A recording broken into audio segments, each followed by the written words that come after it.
On the Business Courier front page centerpiece this week, we do not live in a city that flaunts its wealth. Affluence in the tri-state is not easy to spot.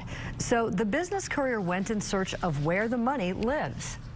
Affluence isn't simply a measure of income. It's also driven by factors including home values, white-collar jobs, education levels, and sources of outside income. The Business Courier's parent company, American City Business Journals, developed a formula to rate affluence across the nation, and the Courier has broken it down to get a local picture. It's not surprising Indian Hill came out as the most affluent part of greater Cincinnati. And after crunching the numbers, Indian Hill came in 14th nationally among the more than 15,000 communities. But Indian Hill's zip code isn't even the tri-state's most affluent. That distinction goes to 45174, home to the village of Terrace Park.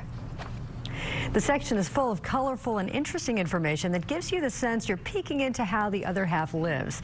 Business Courier editor Rob Dahmeyer wrote the story and joins Business Watch producer Kelly Leon in the studio with more. Thanks, Peg. Hey, Rob. Hey, how are you? Good. So every time you guys do these big data stories, I always start with this question, why? Why is this important? Well, it's important because a lot of it's just not known. I mean, as Peg mentioned, Indian Hill being the richest part of Cincinnati is not a surprise.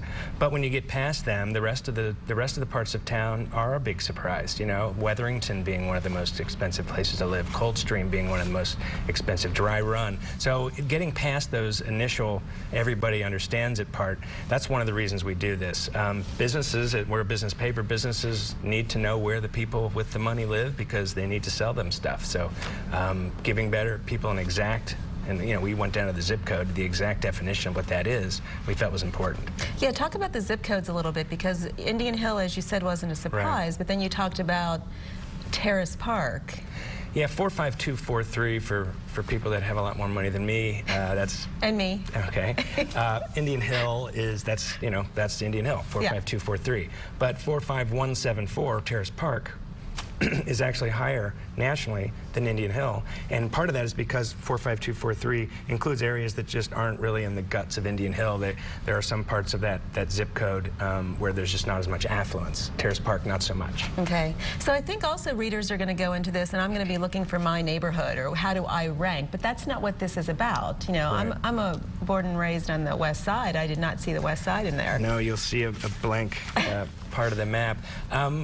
The west side of Cincinnati is not very affluent, and that doesn't mean that there aren't tons of people with tons of money under mattresses or in the backyard. No offense to the west side, but it's just not an area that the average household income, I mean, the average household income in Indian Hill is $200,000+. It's just not the case on the west side. Nowhere on the west side. So there may be little pockets, streets here and there on the west side. We all know where they are, but not entire neighborhoods. You only know where they are if you've lived on the west side. That's right. You don't know how to get there if you. I don't. Sorry. Yeah.